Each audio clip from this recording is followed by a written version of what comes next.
हैं टर्म 2 का रिवीजन, और उसमें हम आज रिवीजन करेंगे चैप्टर 4 का, that is determination of income and employment economics. ठीक है, सबसे पहले determination of income and employment जो पहला चीज हमको पता होनी चाहिए दैट इज एग्रीगेट डिमांड, जिसको हम एडी से डिनोट करते हैं। एग्रीगेट डिमांड क्या होती है? It refers to the total value of all final goods and services. तो कीवर्ड जो आपको याद रखना है वो याद रखना है total value of all final goods and services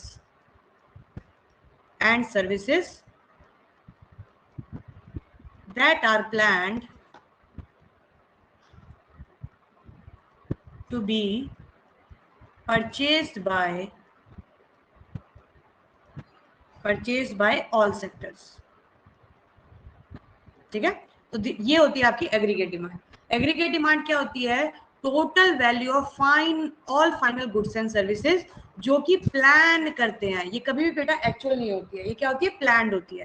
planned को हम एक और चीज से डिनोट करते हैं, एक्स एंटे। एक्स एंटे का मतलब होता है प्लान्ड, और एक्स पोस्ट का मतलब क्या होता है? एक्स पोस्ट का मतलब होता है एक्चुअल। ठीक है, तो एग्रीगेट डिमांड जो होती है वो हमेशा एक्स एंटे का कॉन्सेप्ट होता है, यानी कि ये जो कॉन्सेप्ट होता है ये प्लान्ड कॉन्सेप्ट होता है, कभी भी एक्चुअल कॉन्सेप्ट नहीं होता है। तो वो value of goods and services जो कि हमने प्लान करी है कि हम ये परचेज करेंगे। कौन परचेज करेगा? All sector. ऑल सेक्टर यानी कि आपका प्राइमरी सेक्टर आ जाता है, सेकेंडरी सेक्टर आ जाता है, एंड इसमें टर्शियरी सेक्टर भी आ जाता है। ठीक है, तीनों सेक्टर होते हैं। ये होता है एग्रीगेट डिमांड।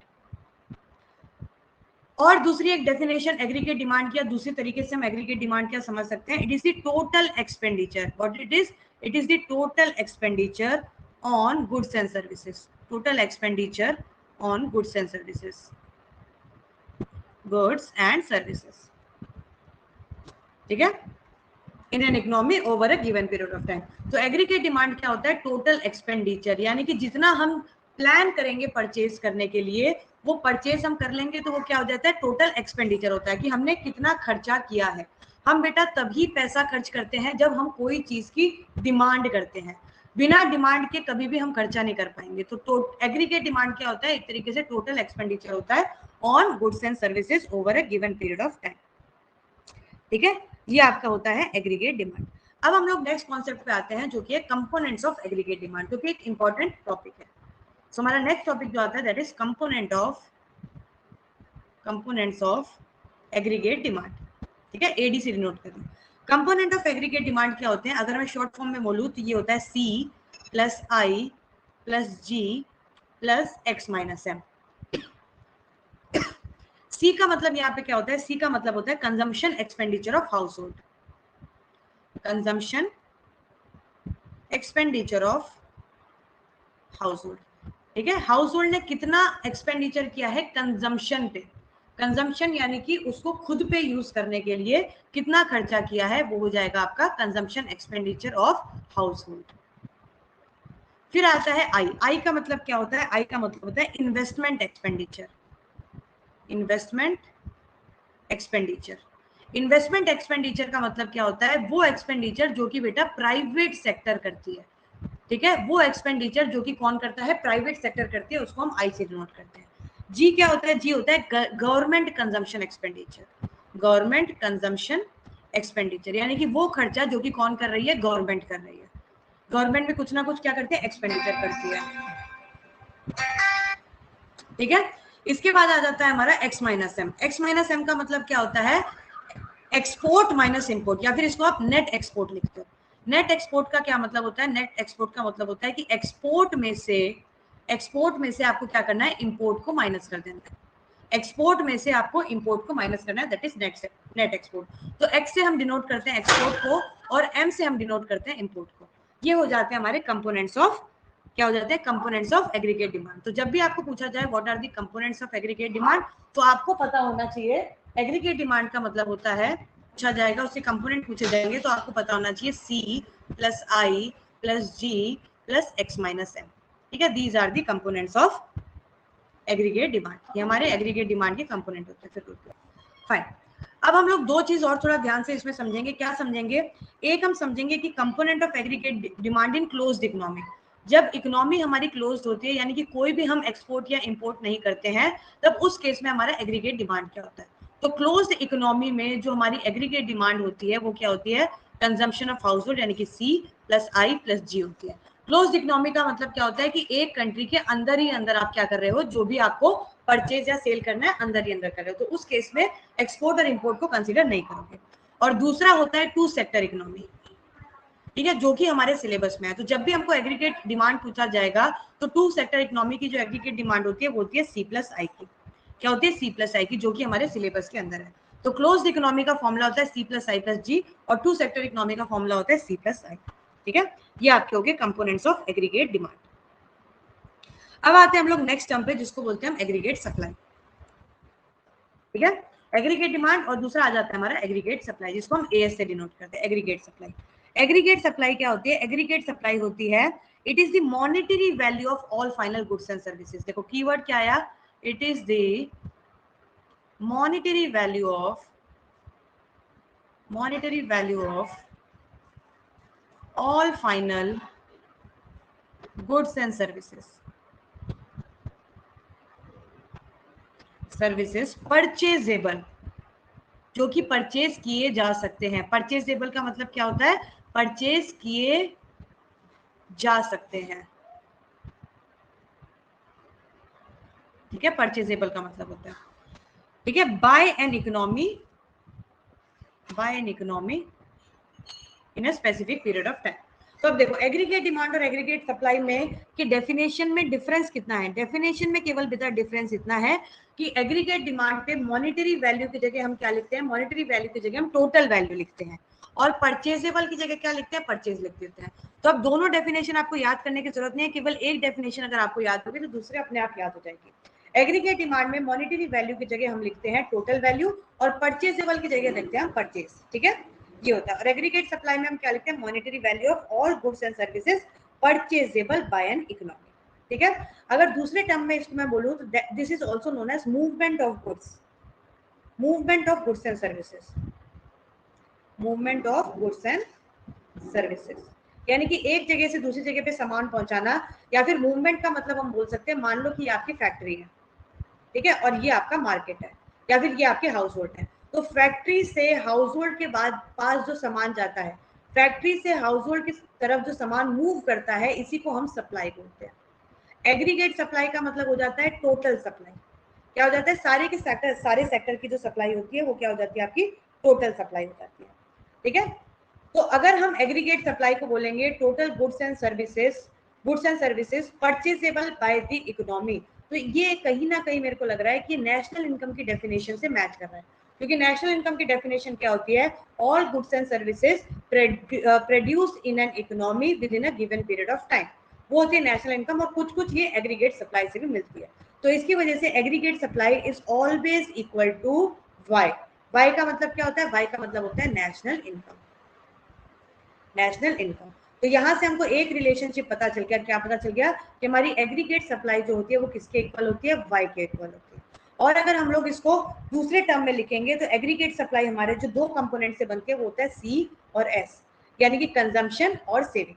देखो जब भी किसी भी इकोनॉमी की बेटा इनकम होती है, जो कि हम वाई से डिनोट करते हैं, आधी इनकम या फिर कुछ इनकम का पार्ट क्या होता है? लोग कंज्यूम कर लेते हैं, और अपनी कुछ इनकम का पार्ट क्या कर देते हैं? सेव कर देते हैं। तो हमारी जो नेशनल इनकम होती है this is equal to C plus S, और नेशनल इनकम किसके इक्वल है? एएस के इक्वल है। तो national income will be equal to AS हो जाएगा। ठीक है, ये आपका हो गया एग्रीगेट सप्लाई का पूरा कॉन्सेप्ट।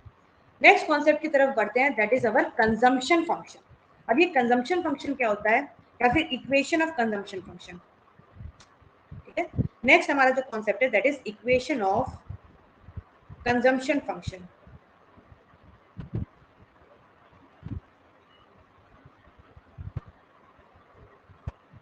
ठीक है, इक्वेशन ऑफ कंजम्पशन फंक्शन। तो कंजम्पशन को हम किससे डिनोट करते हैं? हम कंजम्पशन को डिनोट करते हैं सी से। ठीक है, अब सी के अंदर क्या क्या चीजें इंक्लूड होती है? एक होता है सी बार। सी बार का मतलब क्या होता है बेटा? सी बार का मतलब होता है ऑटोनोमस कंजम्पशन। अब दीदी ये ऑटोनोमस कंजम्पशन क्या होता है? तो हम आपको समझाते हैं कि ऑटोनोमस कंजम्पशन होता क्या है। ऑटोनोमस कंजम्पशन, एक सिचुएशन हम मान लेते हैं कि सिचुएशन हमारी कुछ इस तरीके की है।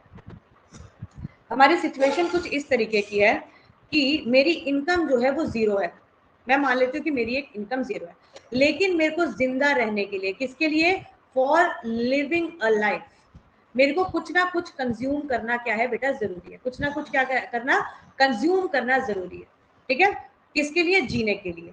चाहे मैं वो किस भी तरह अरेंज करूं, ठीक है, किसी भी तरह अरेंज करूं, किसी से मैं उधारी पे पैसा मांग लूं कि भाई आज मेरे पास इनकम नहीं है, आप मेरे को पैसा दे दो, मैं आपको फ्यूचर में पे कर दूंगी। चाहे मेरे को कहीं से चोरी करनी पड़े या फिर कुछ भी करना पड़े, कुछ ना कुछ तरीके में, या फिर मेरे को भीख मांगनी पड़े, कुछ ना कुछ तरीके मैं अपनाऊंगी ताकि मैं कुछ ना कुछ कंज्यूम कर सकूं। तो जो मिनिमम कंजम्पशन रिक्वायरमेंट होती है, मिनिमम कंजम्पशन रिक्वायरमेंट होती है, जिसको इनकम से कोई मतलब नहीं होता है कि आपकी इनकम है या नहीं है, उसको हम बोलते हैं ऑटोनोमस कंजम्पशन। यानी कि वो कंजम्पशन जो कि एक इंसान या फिर किसी भी को जिंदा रहने के लिए रिक्वायर्ड है, वो होता है सीवा। उसके साथ साथ क्या हो जाता है, उसके साथ साथ हम इंक्लूड कर देते हैं इनकम का वो पार्ट जो कि हम कंजम्पशन पे खर्च करते हैं। ठीक है, इनकम का वो पार्ट यानी कि वाई, इनकम का वो पार्ट जो कि हम कंजम्पशन पे खर्च करते हैं, यानी कि बी। बी का मतलब होता है एमपीसी।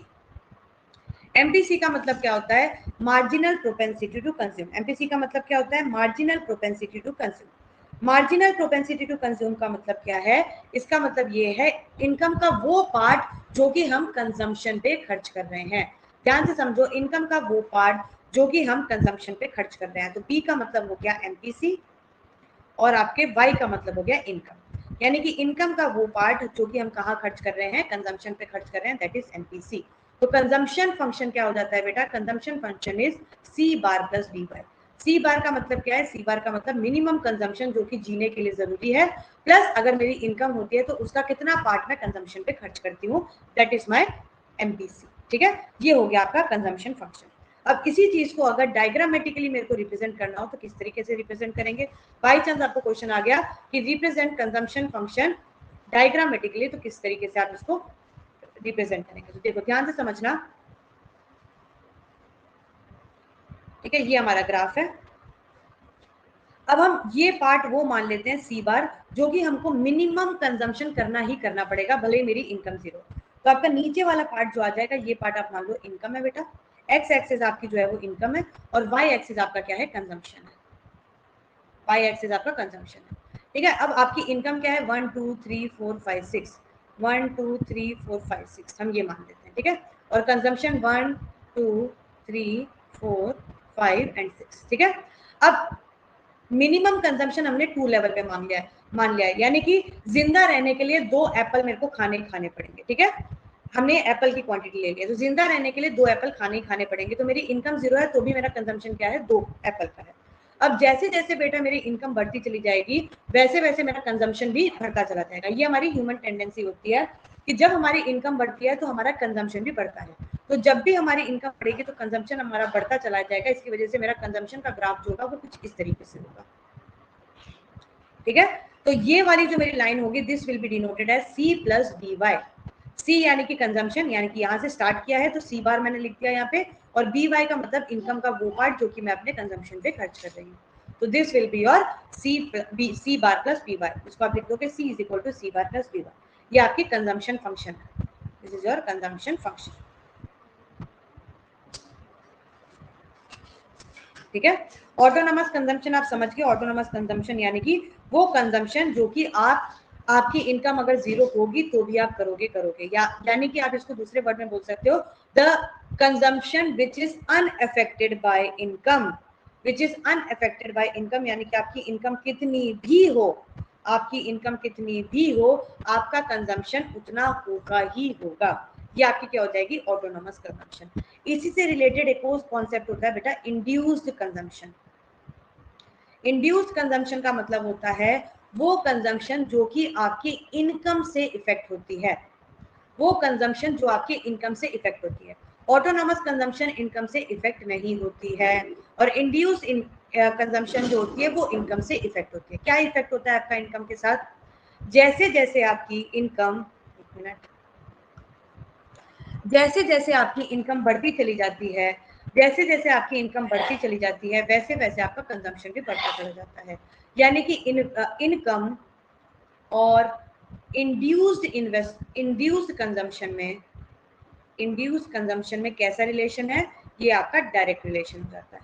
कैसा रिलेशन हो जाता है? डायरेक्ट रिलेशन हो जाता है। जब हमारी इनकम बढ़ेगी तब हमारा इंड्यूस्ड कंजम्पशन भी बढ़ेगा। अगर आप ग्राफ में देखोगे तो आपका इंड्यूस्ड कंजम्पशन जो है वो मैं रेड लाइन से कर देती हूँ। इंड्यूस्ड कंजम्पशन आपका ये वाला है, ये लाइन जो है ये आपका इंड्यूस्ड कंजम्पशन है, और ये वाली जो आपकी लाइन है जो आपको ग्रीन पेन से दिखेगी, ब्लू पेन से, ये आपकी क्या है? ये आपकी ऑटोनोमस कंजम्पशन है। ब्लू पेन वाली आपकी ऑटोनोमस कंजम्पशन है, और रेड पेन जो है आपका ये आपका इंड्यूस कंजम्पशन हो जाएगा। समझ आया कि नहीं आया यहाँ तक? यस और नो बताओ। यहाँ कॉन्सेप्ट किसका हो गया? कंजम्पशन फंक्शन का ये कॉन्सेप्ट हो गया। नेक्स्ट कॉन्सेप्ट जो हम देखने वाले हैं वो है सेविंग फंक्शन का, और ये हम डिराइव करेंगे। किसका है? Saving function.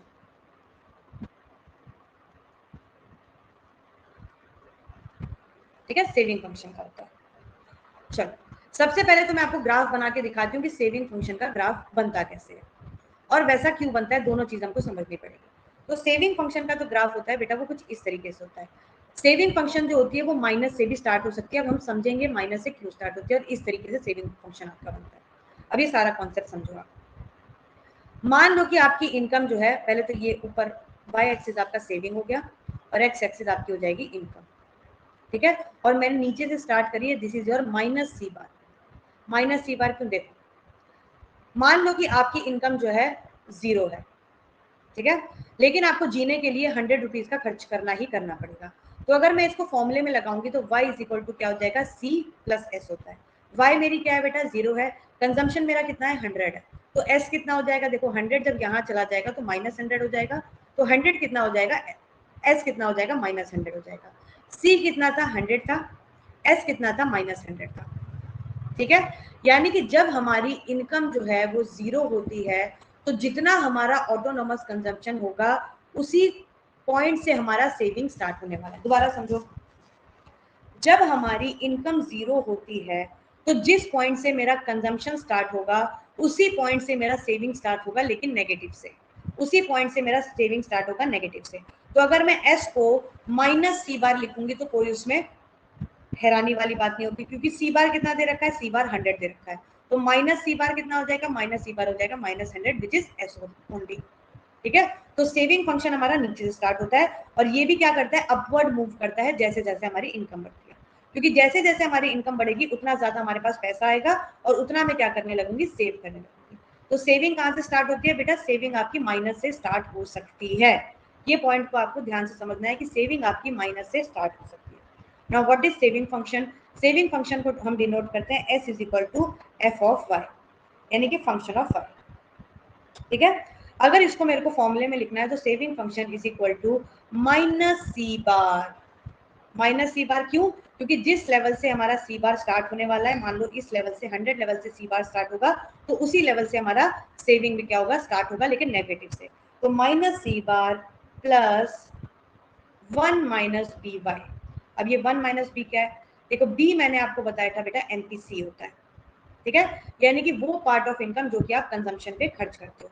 और 1 माइनस बी क्या हो जाएगा? 1 माइनस बी हो जाएगा 1 माइनस एमपीसी। और 1 माइनस एमपीसी किसका फॉर्मूला होता है? एमपीएस का फॉर्मूला होता है, यानी कि वो पार्ट ऑफ इनकम जो कि आप अपनी सेविंग पे खर्च कर रहे हो। इनकम को आप दो तरीके से खर्च करते हो, एक तो आप कंजम्पशन पे करते हो और दूसरा पार्ट आप क्या करते हो? सेव करते हो। जो कि आप कंजम्पशन पे खर्च करते हो वो आपका एमपीसी हो जाता है और जिस पार्ट को आप सेव करते हो ये आपका एमपीएस हो जाता है। ठीक है, तो हमारा सेविंग फंक्शन क्या हो जाएगा? Minus C bar plus 1 minus B bar. अगर इसको बेटा आपको दूसरी तरीके से लिखना है तो दूसरी तरीके से आप इसको लिख सकते हो minus C bar plus M P S into Y. ठीक है, M P S into Y, ये आपका क्या हो जाएगा? ये आपका सेविंग फंक्शन हो जाएगा। क्लियर है इतना बेटा? सेविंग फंक्शन क्लियर हो गया है? बताओ जल्दी से यस और no. Delta C by delta Y and delta S by delta Y. Delta का मतलब change in consumption, change in consumption यानी कि आपकी कंजम्पशन में कितना चेंज आया है with respect to your change in income. Change in income, आपकी इनकम में जो चेंज हुआ है उसकी वजह से कंजम्पशन में कितना चेंज आया। सेम इसमें हो जाता है change in saving, change in saving divided by change in income. ये आपका हो जाएगा क्या? ये आपका हो जाएगा एमपीएस। तीसरा आपका आता है एपीसी। एपीसी का फॉर्मूला क्या होता है? एपीसी का फॉर्मूला होता है सी बाय वाई। एपीसी का फॉर्मूला होता है सी बाय वाई। और दूसरा क्या हो जाएगा? Fourth APS. एपीएस का फॉर्मूला क्या होता है? एपीएस का फॉर्मूला होता है एस बाय वाई, क्या हो जाएगा, एस बाय वाई हो जाएगा। ठीक है, ये आपके फॉर्मूले जो कि आपको याद होने चाहिए। बाकी कंजम्पशन फंक्शन का मैंने आपको ऑलरेडी फॉर्मूला बता दिया है, सी बार प्लस बी बाय, और सेविंग फंक्शन का भी बता दिया है, minus C bar plus 1 minus B bye, ये आपका सेविंग फंक्शन का फॉर्मूला हो गया। अब रिलेशनशिप देखो, रिलेशनशिप जो आपको ध्यान में रखने की है, रिलेशनशिप्स आपको जो ध्यान में रखने की है वो ये रखने की है कि जब मैं एमपीसी और एमपीएस को मिलाऊंगी तो मेरे को 1 मिलता है, जब मैं एमपीसी और एमपीएस को मिलाऊंगी तो मेरे को क्या मिल जाता है, 1 मिल जाता है। MPC plus MPS is equal to क्या होता है, 1 होता है। ठीक है, और दूसरा रिलेशन आपको याद रखना है, एपीसी प्लस एपीएस क्या हो जाता है, ये भी 1 हो जाता है। अब दीदी ये 1 क्यों होता है, थोड़ा बताओ। देखो, इसको मैं डिराइव करके आपको देती हूँ। मैंने आपको बताया था y is equal to C plus S होता है, y इज इक्वल टू क्या होता है, सी प्लस एस होता है। ठीक है, income will be equal to consumption plus saving. अब ये इस पूरी इक्वेशन को अगर मैं डिवाइड बाय y कर देती हूँ, पूरी इक्वेशन में क्या कर दिया, डिवाइड बाय y अगर मैंने कर दिया तो ये क्या मिल जाएगा, y by y is equal to C by y plus S by y। अब y बाय y क्या हो जाता है, 1 हो जाता है, c बाय y क्या होता है, एपीएस सॉरी एपीसी, और एस बाय वाई क्या होता है, एपीएस हो जाता है। तो यहाँ से आपको डिराइव हो गया APC plus APS is equal to 1 हो जाता है। एपीसी प्लस एपीएस क्या हो जाता है, 1 हो जाता है। ठीक है, ये मैंने डिराइव कर दिया। दूसरा मैंने आपको एमपीसी और एमपीएस का जो रिलेशन बताया वो भी डिराइव करके मैं आपको दे देती हूँ। कैसे डिराइव होगा, देखो लाइन में डिराइव कैसे होगा, ध्यान से समझना। इसी फॉर्मूले को लिखते हैं, y is equal to C plus S लिख देते हैं। अब सब में हम क्या करते हैं, डेल्टा लगा देते हैं, तो ये क्या हो जाएगा, delta y is equal to delta C plus delta S हो जाएगा। डेल्टा यानी कि चेंज होता है, delta is equal to change. ठीक है, अब पूरी की पूरी इक्वेशन को क्या करते हैं, डिवाइड बाय डेल्टा y, पूरी की पूरी इक्वेशन को हम डेल्टा y से डिवाइड कर देते हैं। Delta y divided by delta y is equal to, एक second, is equal to delta C by delta Y plus delta S by delta Y. तो अब delta Y by delta Y क्या हो जाएगा, 1 हो जाएगा। Delta C by delta Y क्या हो जाएगा, ये हो जाएगा एमपीसी और ये हो जाएगा एमपीएस। तो यहाँ से आपका डिराइव हो गया MPC plus MPC S is equal to क्या हो जाता है, 1 हो जाता है। एमपीसी प्लस एमपीएस क्या हो जाता है आपका, 1 हो जाता है। ठीक है, ये हो जाता है आपका। तो ये चीज आपको बहुत ध्यान से समझने की है। इसके अलावा एक आपका कॉन्सेप्ट आता है इन्वेस्टमेंट मल्टीप्लायर का। इसका क्या होता है, 1 अपॉन एमपीएस होता है। एमपीएस का एक और फॉर्मूला क्या होता है, 1 अपॉन 1 माइनस एमपीसी। अब दीदी ये कहाँ से आप लेके आ गए, ये समझो। मैंने आपको बताया था कि एमपीएस और एमपीसी को जब आप ऐड कर देंगे तो आपको क्या मिलेगा, 1 मिलेगा। अब आपको निकालना क्या है, एमपीएस निकालना है। ठीक है, तो एमपीएस को और कैसे लिख सकती हूँ मैं, एमपीएस को लिख सकती हूँ 1, और इसको मैं इधर लेके जाऊंगी तो क्या हो जाएगा, 1 माइनस एमपीसी हो जाएगा। ठीक है, तो इसको आप ऐसे भी लिख सकते हो। और दूसरा इसका फॉर्मूला होता है, क्या फॉर्मूला होता है, delta Y by delta I, यानी कि change in income divided by change in investment. Change in income divided by change in investment. ठीक है, this is the most important formula जो कि 3 या 4 मार्क्स में आपके एग्जाम में आएगा ही आएगा, मान के चलो। ठीक है, यहाँ तक बेटा कॉन्सेप्ट क्लियर हो गया है, everything is clear till now.